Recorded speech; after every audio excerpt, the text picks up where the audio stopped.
orang bicara dan mengkritik soal IKN. Oh, kosnya IKN ini besar gitu kan. Tetapi orang lupa bahwa kos IKN hari ini akan jauh lebih murah dibanding kita membiarkan ibu kota kita tetap di sini, tidak pindah, tetapi kerusakan-kerusakan yang akan datang, polusi, kepadatan, penumpukan sampah, dan berbagai masalah lainnya yang akan hadir, itu akan jauh lebih mahal, Bang, dibanding mengeluarkan biaya untuk IKN hari ini. Jakarta ini sebagai sebuah ibu kota, sebagai sebuah kota, bebannya sudah terlalu berat. Gitu. Beban ini harus dikurangi. Kenapa? Misalnya, kita lihat dari segi kepadatan penduduk dulu, Bang. Jakarta itu kepadatannya 16.000 jiwa per kilometer. Kalau kita bandingkan dengan Singapura itu salah satu kota terpadat di dunia juga loh, Bang.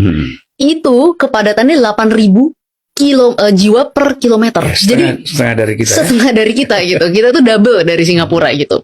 Sangat padat. Dan apa akibat dari kepadatan penduduk ini? Yang pertama, yang paling real aja, sampah. Penumpukan sampah. Jakarta itu, Bang, per hari 7.500 ton produksi sampahnya. Karena kan kita asumsinya gini, Bang, ya. Kalau satu orang manusia Jakarta itu melakukan 2 aktivitas, yaitu konsumsi dan produksi, minimal satu orang manusia Jakarta ini menghasilkan 2 jenis sampah minimal. Dan memang terbukti penumpukan sampah itu sangat sangat ekstrim di Jakarta.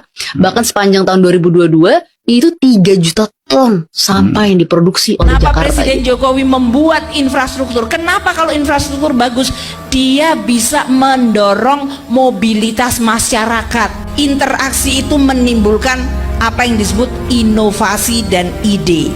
Untuk menjadi high income country, nggak ada negara yang high income country itu infrastrukturnya bobrok, nggak ada. Kita harus memulai untuk tidak sekedar membeli cengki teknologi. Ini penting sekali, ini sering kita hanya terima kunci, terima jadi. Akhirnya berpuluh-puluh tahun kita tidak bisa membuat teknologi itu. Jadi jangan sekedar membeli mesin jadi sekaligus bersama seluruh ahlinya, tapi kita harus membuat kerjasama produksi teknologi di Indonesia yang melibatkan para teknolog Indonesia. Sehingga transfer pengetahuan dan transfer pengalamannya itu berjalan.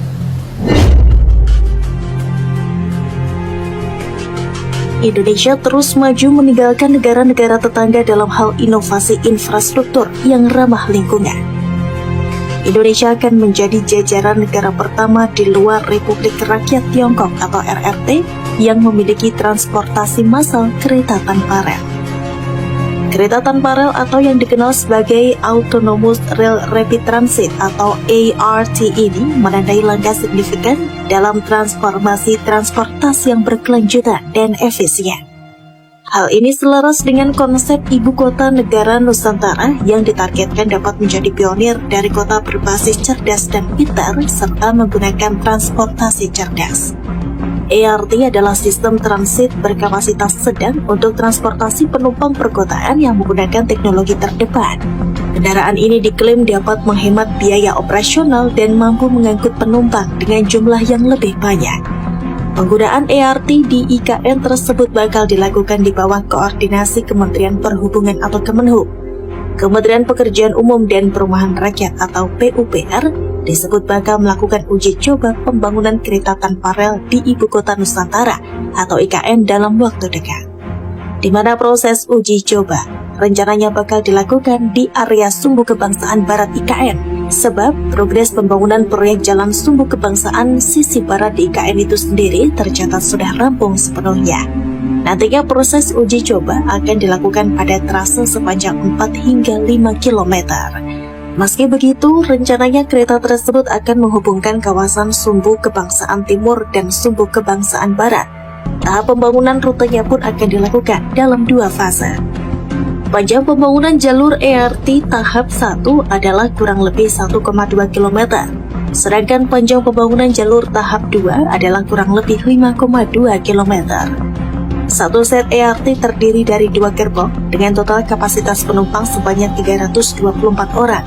Kecepatan operasionalnya 40 km per jam dan maksimal 70 km per jam.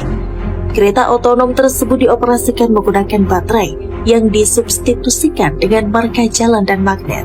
Pada prinsipnya, ERT menggunakan ban karet dan beroperasi di jalur virtual yang telah ditentukan, dengan kendali pusat yang memungkinkan operasinya tanpa awak.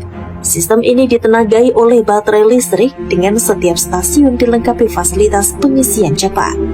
Rencananya rangkaian kereta yang akan diuji cobakan tersebut berasal dari China atau tepatnya produksi China Railway Rolling Stock Corporation atau CRRC Corp Ltd. Adapun perusahaan tersebut merupakan produsen kereta cepat Jakarta-Bandung atau KCJB atau WUSH.